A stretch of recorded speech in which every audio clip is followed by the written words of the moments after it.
I've got to I'm rationalizing which way I should start to talk to you. When I left the house, there were 7 burly people in Los Angeles trying to destroy the rats that have come into our house. Okay? So there's a rat explosion in New York and in Los Angeles, at least. I don't know about Orlando, but rats. You know, you think, oh yeah, I heard about rats, and then, there are rats, and the rats came into the kitchen. That was what my wife kept. But she just didn't do it, once. For 2 weeks it's been, And we have a bowl on the center island of the kitchen, and in which she puts fruit and stuff like that. Oh no. The bananas were gone. And we have cameras around, and there's one in the kitchen. So Elizabeth rolled it back, and she discovered the rat. The rat would jump into the bowl and eat the thing. And we've got 2 attacked Dobermans. Well, actually, we've got 2 Dobermans. What they do is attack each other. So they slept while the rat ate. So we called a firm in, and they said, oh yeah, okay, well, when you have 1 rat, you probably have 500.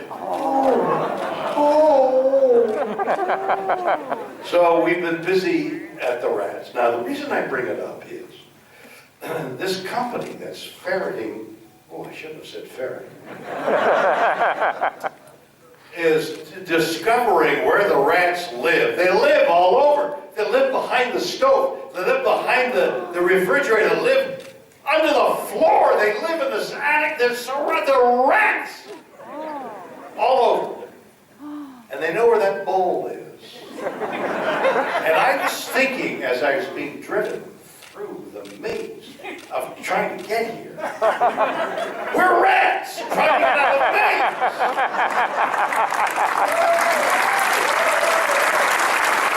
The other thing I thought about when I was just hearing you from back there was a little more than a year ago, when the COVID thing just started. I had been somewhere, and I was on my way to England to start a tour. And the Apollo Theatre, the famous theatre in London, was sold out.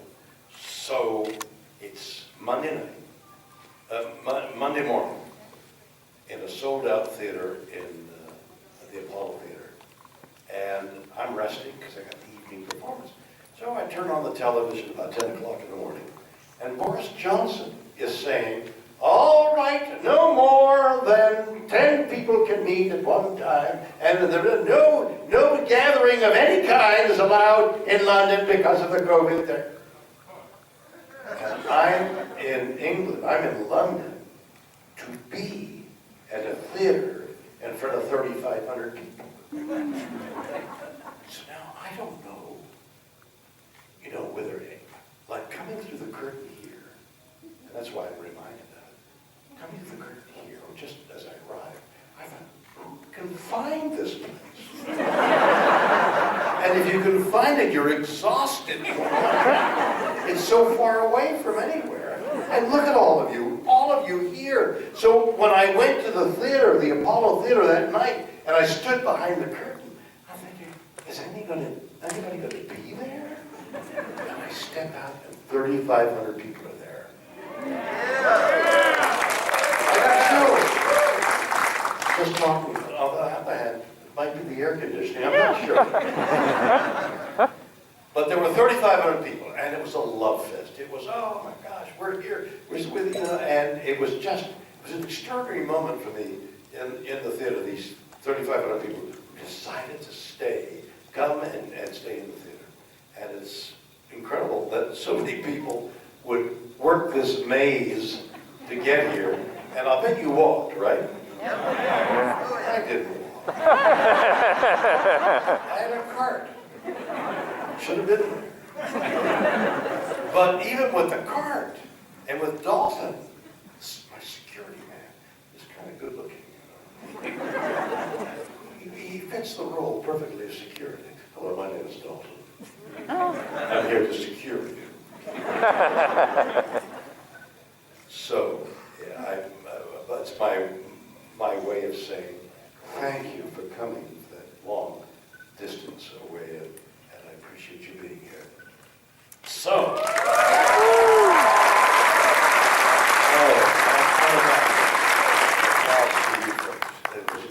it's beautiful. What did you say? We love you.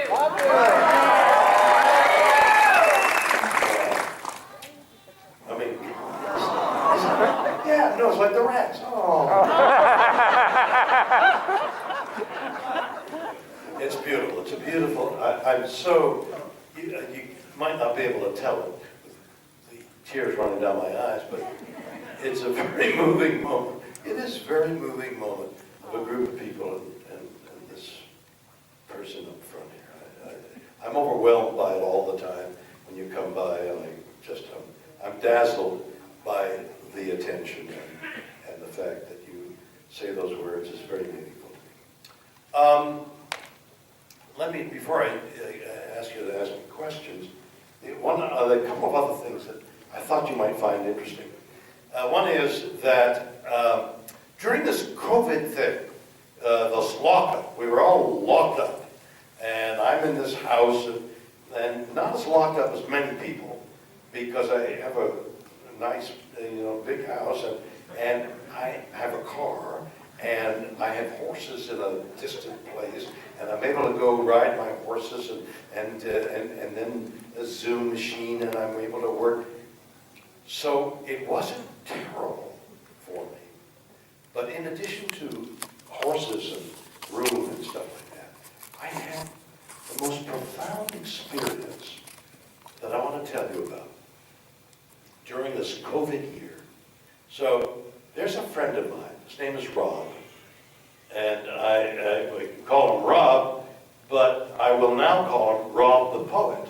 And I didn't know Rob was a poet. He's an executive. And over the years, we would meet. He'd come from New York, he'd come into Los Angeles, and he'd say, I'm here. And we would meet at a Chinese restaurant. And we'd have duck. Okay? So it became our meeting over duck. We would meet and we'd talk and we'd laugh, and we became really buddies, really great pals. And it was over duck. And one day, Rob brought Dan, who had been a musician with Rob at university. Rob had gone on to other things, but Dan remained a musician and had, I think the group he had was called They Would Be or They Will Be Giants. Does that mean anything? God, Dan's better known than I. Dan Miller, do you know that? For God's sakes, I didn't know that. That's wonderful. I'm so glad he's well known. So Dan Miller, Rob, the poet, and I, over Zoom or the telephone, started, because at that dinner, Dan said to Rob and myself, why don't we make an album? Because Dan knew that Rob was a lyricist. I didn't know Rob was a lyricist, but when we started, yeah, what do we do? And I don't remember how it came about, but I think it was Rob who said, why don't we do songs about your experiences, some of which he had read and some of which he had seen in some shows that I've done. I said, great. And Rob and I would talk over the phone or over Zoom, and I'll give you an example. He said, you told a story about leaving home. So I said, you mean the story where I'm in this car, little cheap English lightweight car, And I'm crossing a bridge. I'm leaving home. I'm leaving home. And I'm going to the New York of Canada, which is Toronto. And I'm on my way from Montreal, where I've worked and studied. I've worked and I've been to university and did a lot of theater in Montreal. And by happenstance, an individual said, you should come to Toronto to work. And actually Ottawa, but I'll shorten the story. So I went. I'm on my way to Toronto. I'm leaving home. I'm going to knit something in that I'm just thinking about as I'm telling you the story. My granddaughter is leaving home. She's 18. She's on her way to university. And her mother, my daughter, packed up all her clothes the last few days. And she's leaving. It's the end of an era. It's like you're stepping over the bridge. It's like me. I hadn't thought of this, the unity of it, but I'm driving across a bridge in a cheap car, and coming at me was an 18-wheeler, and I'm looking at it, and that the pillow of air that those trucks push took my car and swept it, and it almost went over the side, and I thought, I've got all my belongings in the back of this car, and me, if I went into the water, I would be like I'd never been born. But I survived it. I went on my way, and we wrote a song called The Bridge, in which, in life, we all go over the bridges of life, and we're all meeting 18-wheelers coming towards us. And we've got to survive, and that's the name of the song. So that's the album. It was called Love, Death, and Horses. It's now called Bill. And it's the first number with Joe Jonas accompanying me is I Feel Guilty, which is the theme of the song is I feel guilty all the time. And one of the lines which I love, that Rob wrote, I feel guilty even singing this song. And it's the album, the first number will be released, you know how they do it for publicity, will be Joe Jonas's. Then Brad Paisley contributed his accompaniment to me on a song, slips my mind now, and so this album is like, I think it's great. I think it's like one of the great things I've ever done. On the other hand, there was a play written some years ago that was a big hit on Broadway called Boys in the Band. Yeah. Do you remember the writer's name? Can you think of the writer's name? Okay, Daffy and I. But Boys in the Band was a big hit, and the author had a second play. We thought it was his next play, but we soon discovered, after we opened, that it was his first play. And he learned a lot from this play to write Boys in the Band, but I didn't know that. So now this actress and I are on an apron like this, curtain behind us. Sold out audience in Los Angeles for the opening of this play. And it's all dark, and we're standing hand in hand. And the curtain's going to go up, and the lights are going to go on, and the play begins. And as we are holding hands, she leans over to me and she whispers, "Are we in a disaster?" The lights go on, and now we got to perform. So, my feeling is, this album, which the three of us have such, and even the label, Universal is the biggest label in the world. Everybody's excited. This thing keeps tickling me in my brain. Are we in a disaster? So you'll tell me in about 3 months when the album's going to be released in September. You'll tell me whether I'm in a disaster or whether it's Boys in the Band.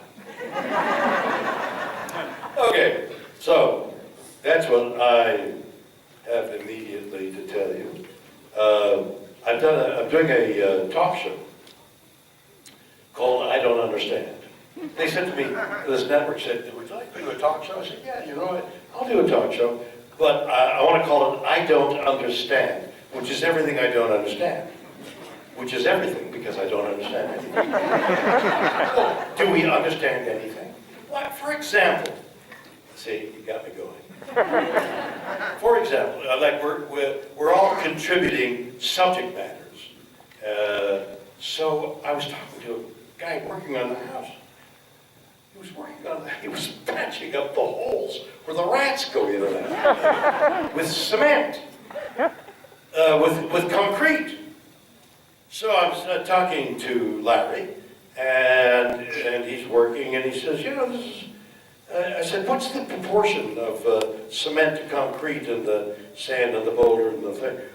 He says, well, it's a new cement. He said, you know, and I said, look, because concrete and cement, the Romans worked these soaring arches made of concrete. There was no rebar. It was all made of concrete, and they're lasting till today, while buildings in Miami are falling down. They're not 50 years old. This is 2,000 years old buildings. Things are standing, and we're building modern day, and they're falling down. And I said, how's that possible? And he said, well, the Romans had this formula for concrete. And I said, well, what was the formula? He said, they lost it.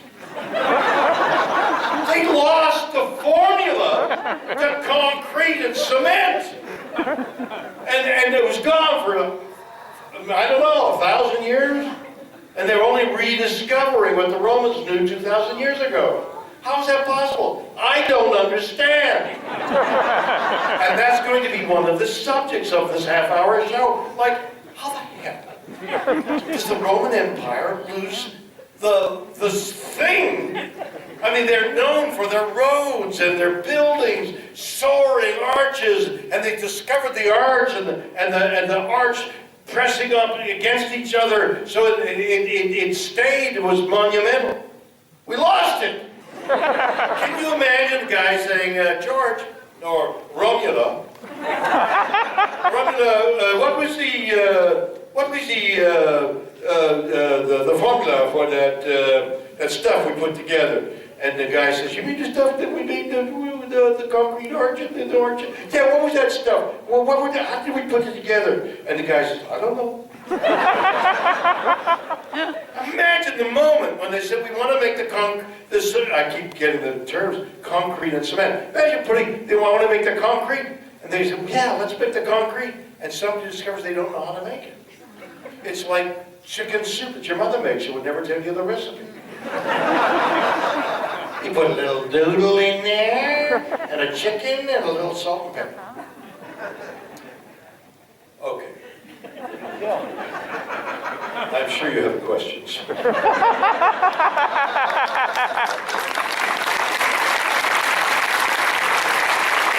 my God. So we got a microphone there, and so somebody's going to do that, right? Is there somebody here who's going to conduct that? All right. Somebody stand up and ask a question. Real quick, Are you everybody, coming to shoot a picture? if we can just ask What that you make sure. where are you? I'm over here. What? Stage right, Captain. The voice is coming from off stage. Thank you. I was just jumping in momentarily to ask, please, if you could not touch the microphones out of consideration for everybody else. That was something we mentioned. Just we missed mentioning spit. earlier. Just spit or spit. Don't touch it.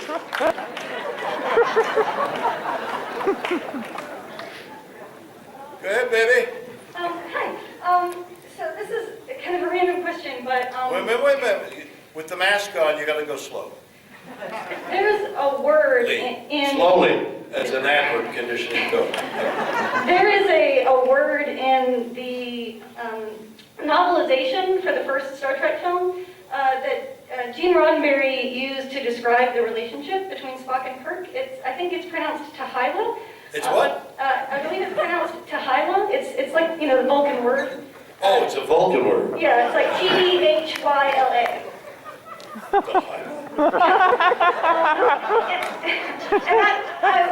If you wish, my dear, I would not be the first one to disparage what you just said. Tahila. So Gene Roddenberry said to us, your relationship is Tahila.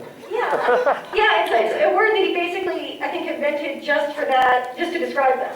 And Wait a minute, slow down. yeah. Sorry, I'm short and it's hard to stand on Yes, the show. but you've got a big word. My question was, do you know if, I guess that answers my Wait, question. have you left to Highland, that's it? Well, what I was wondering is if you had ever seen it scripted, which I guess since you didn't seem familiar with it. Wait a minute. You're doing the same thing my granddad does. Get all excited, something else. And I said, I didn't understand a word. What you're saying is really good. I don't understand a word. So I've got you up until Delilah describing the relationship between Spock and Kirk. Got it. It was in the novelization. Well, slow. It was in the book. It was in the book. You know what? Actually,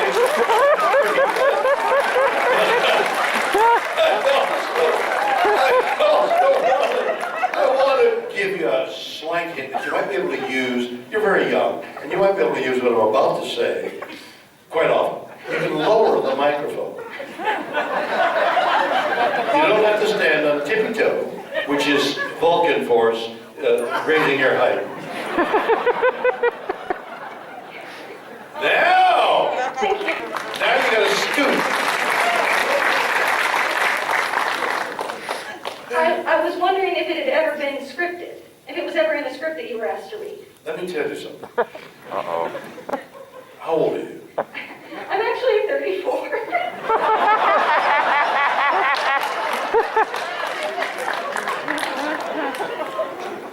Well, it's hard to tell with the mask and the girlish excitement.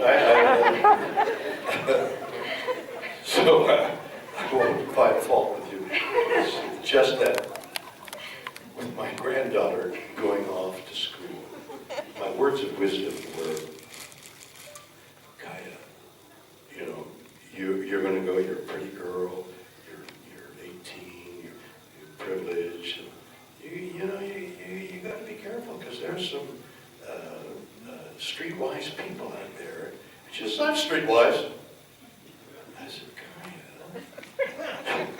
Gaia, you've been living at home, you've been going to school, your parents take really good care of you.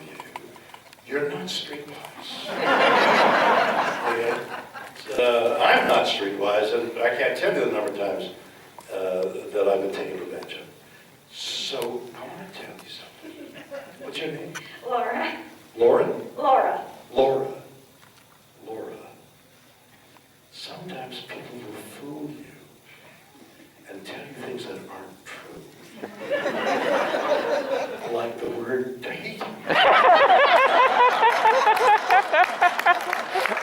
Okay? Neither Leonard nor I ever, the Vulcan language, you know, this is archaeology. The Vulcan language started long after our show was over. So you can see how that might not be true. And you're 34, you should be streetwise. It's in the book that Gene Roddenberry wrote. He lied.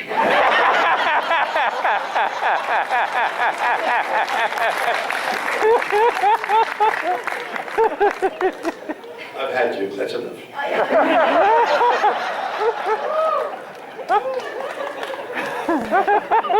We have the best time, it's the best time. Okay. Hi, Bill. Hi. I wanted to know if you would be able to reflect on your legacy with the Twilight Zone and working with Rod so many times, but also, since we're in Orlando, I wanted to know, have you at any point been on Disney's Twilight Zone Tower of Terror? No. Although I shot a movie years ago here at Disneyland, and it was like a chase movie, I forgot what it was, but we were running around at night with the park closed. So we went down into the entrails. We went down tunnels and then there was, is it still there where you tap with the make notes, lights with your feet? No, right? No. It's fallen into disuse The salt air finally got to it, and rotted the whole thing. So I probably know bits and pieces of the park more than people who live in Orlando, but I don't know the show. You know, the word legacy has always intrigued me. What's your legacy? Well, my opinion is nobody leaves a legacy. I mean, you know, they're tearing down the statues of people who thought they were leaving a legacy. The statues are already down. Nobody leaves a legacy. Everything erodes either in a day, a week, or a year. It's all gone. It's all dust. It means nothing of the legacy. I am leaving a legacy. What you do leave, and this just happens to be something I said. Here's an interesting little side note. I was asked to come to Mar-a-Lago long before the event. Mar-a-Lago was being used for the Red Cross, where there were 1,000 tables, 10 people at each table. Each had contributed, each table had contributed money to the Red Cross, and I was one of the people that they contributed money to come and see. So I was asked to speak. And at the same time, my dear, dear friend, Leonard Nimoy, had died.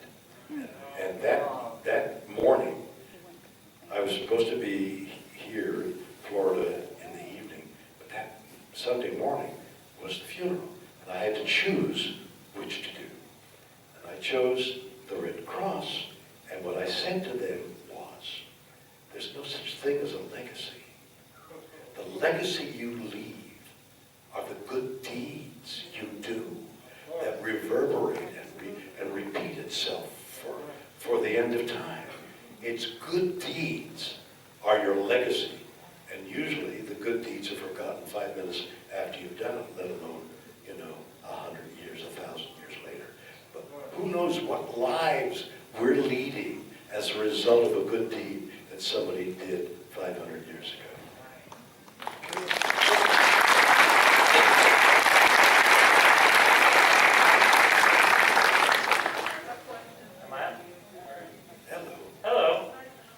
I read that, back to Oh, your... wait a minute. We I made a mistake. I'm going to come to you.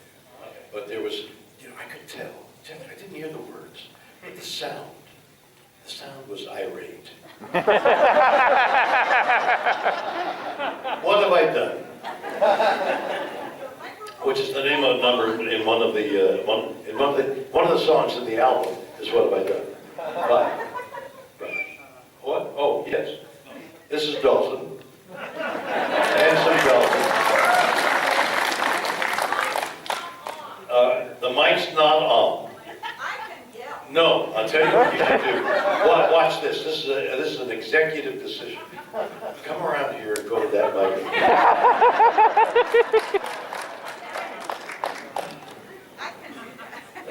Run.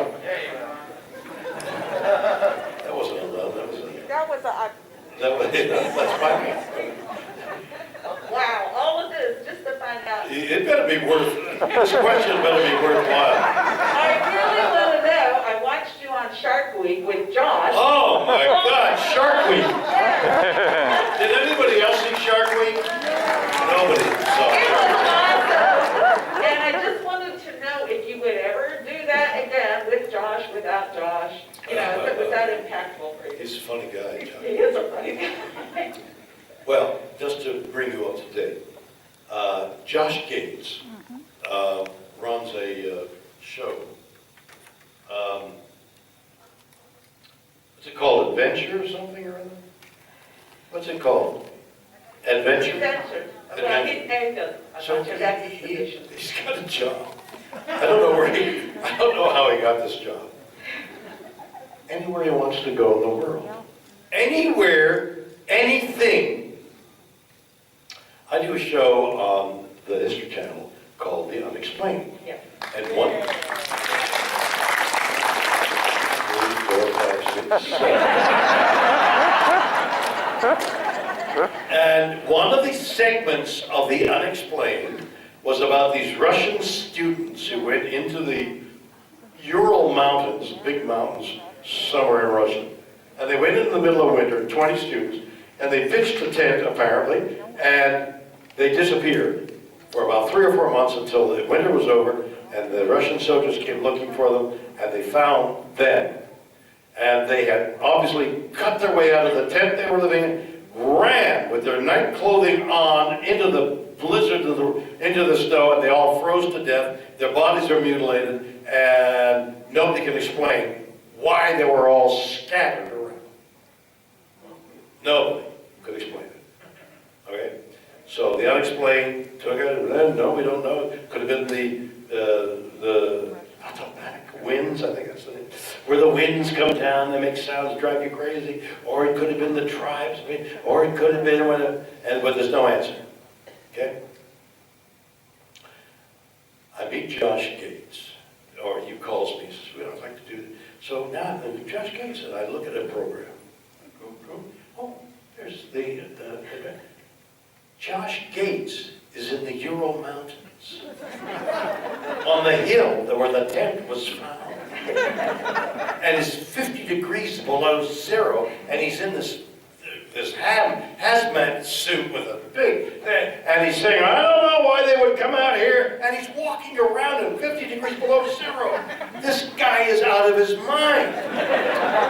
So the coincidence of my show, sort of, and I'm on stage, you know, saying, "Well, terrible mystery, we don't know," and he's there at a blizzard with 50. It's Josh Gates. So he called and said, "I'm Josh Gates," and "Oh, yeah, right. And we'd like to we're doing Shark Week, and we'd like you to be on Shark Week." I said, "Well, what do you do?" He said, "Well, we'll go diving for shark." Now, I've been scuba diving for years. I've got the open sea, or whatever it is called, open ocean, open water license for years and years. So I do what the amateurs do every 2-3 times a year. I put a tank on my back and hold back the panic until I get used to and I swim around and, "Oh, look at a little goldfish."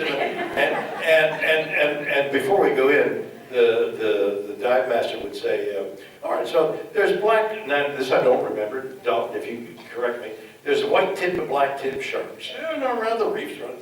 The black tips, forget about it. No, white tips, be careful." Isn't that, are the white tips you want to be careful? Okay, so white tips. So we go down there. Oh my God, there's a 5-foot white tip shark. Be careful, go get it. Okay, you got it? No, okay. That's the way I learned about sharks. So now I'm on a boat in a scuba suit and the whole thing, and they're chumming. They're throwing out meat to attract the sharks, so they'll have something to film. They got 5 cameramen. And I'm looking down on the water because you jump. You hold your mask, thing, and you go pop, and you jump into the water. And there's sharks. And the dive master says, "All right, so the important thing to remember is the most dangerous time is going in, and of course, coming out." Going in, you're sort of facing, you know. Going out, you can just hear a shark saying, "Look at that asshole."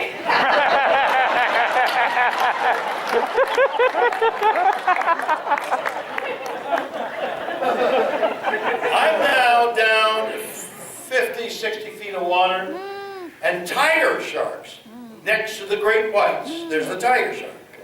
Okay? They're 18 feet long. They've got mouths. No, that's not an exaggeration. This big.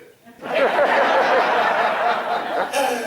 then the Bahamian divers are like out of their minds. They rush towards the shark and they push the shark aside. As it's about to eat a camera or a cameraman. Or worse, me. Incredible, life-changing moment. Get out of there, and we had a great show. Very funny show. Actually, he's such a Star Trek fan. that he said, why did you say, do Captain Kirk as your dad? I said, no, man, I don't. If you want to do Star Trek, you be the Star Trek guy that you are, the entranced shark guy, Star Trek guy that you are. And I'll keep saying, will you stop that? Will you? I don't. And I ended the show by saying I had warp speed too. And we all thought that was funny. I don't know what the audience thought. But after that moment, and during the week of shooting, and afterwards, we became really, Josh Gates and I really became good friends. And not so long ago, he said, where else would you like to go? Oh. Anywhere in the world. Anywhere. Am I out of time? No. How am I doing for time? Okay, great. Oh, that's wonderful. I hope you're not irate. Otherwise, I'll rate you. I've met you a couple times before, and you've always been I've forgotten nice, each so. one.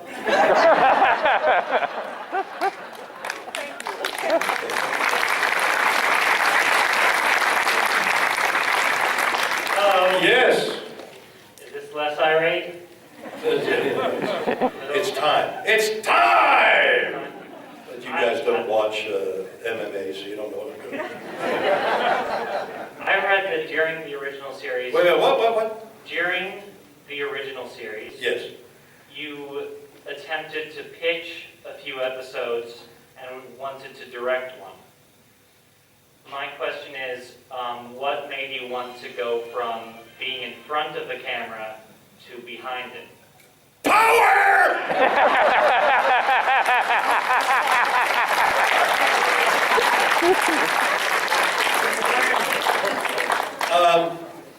I don't remember wanting to direct this episode of Star Trek.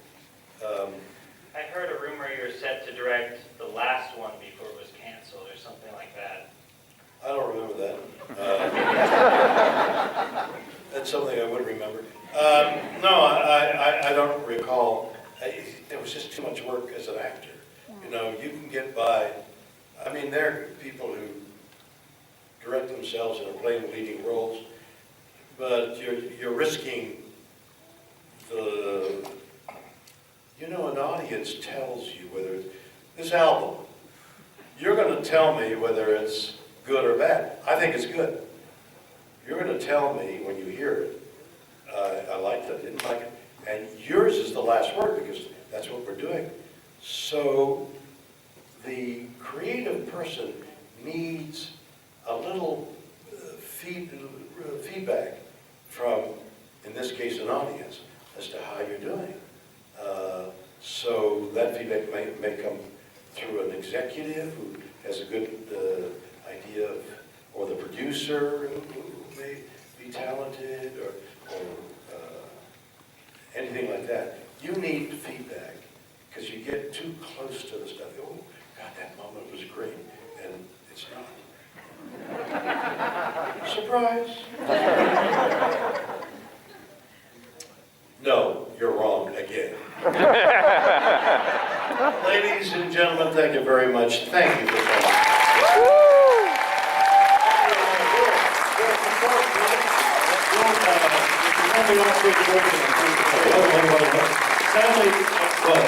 We've got one more thing, Bill. One more thing. You talked about legacy earlier. Yes. You said something very interesting. I'll tell you, with that basket in your hair, you look beautiful.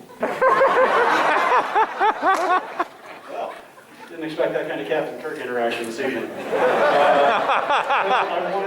I wanted to say that you mean so much to so many of us because of so many little and large acts of service that you have done over your life, whether it is your charity horse shows that benefit those with special needs, the meet and greets that people have done at conventions over the years. The reason I got involved in conventions in the first place, getting on stage and hosting things, was what you did for my autistic younger brother who came to see you at a show like this. Well, thank you so much.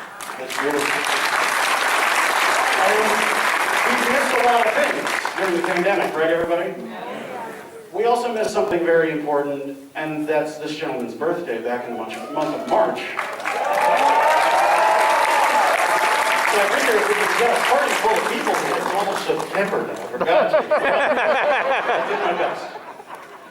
I think we've got a surprise for you. Oh, are you kidding? If we can bring this up. Is it a horse?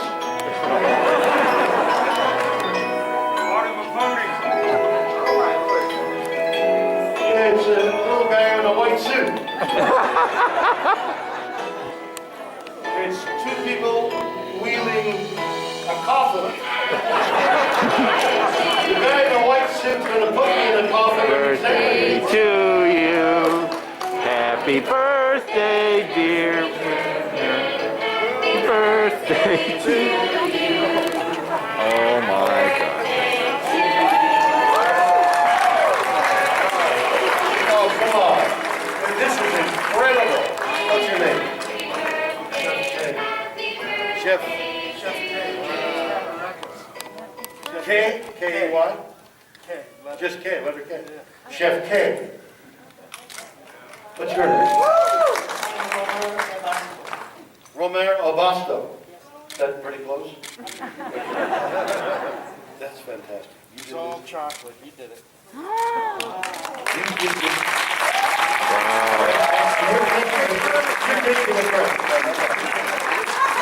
Wow. All right, so what we got to do, here's what we got to do. You guys got to kind of file by and see. Turn it around, exactly. Turn it around. And there are not enough plates for everybody, right?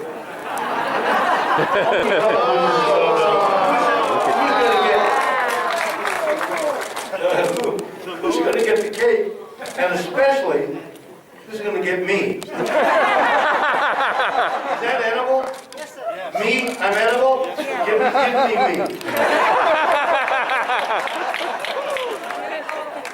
Just pluck it.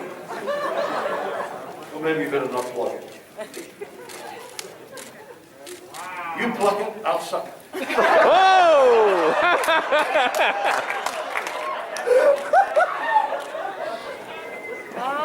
Oh wow. Oh, that's so Oh, oh,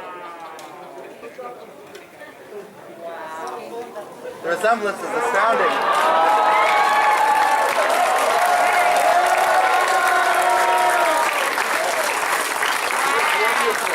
Watch this.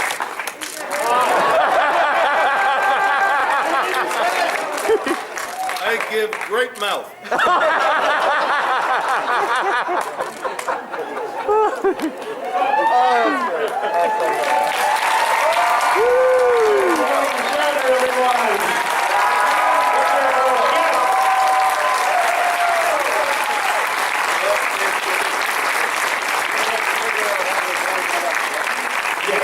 We're gonna try to find the most orderly way that we can make this available to everybody. We're bringing plates upon plates upon plates. We have. Thank you, everybody. Bye-bye. Thank you, Ben.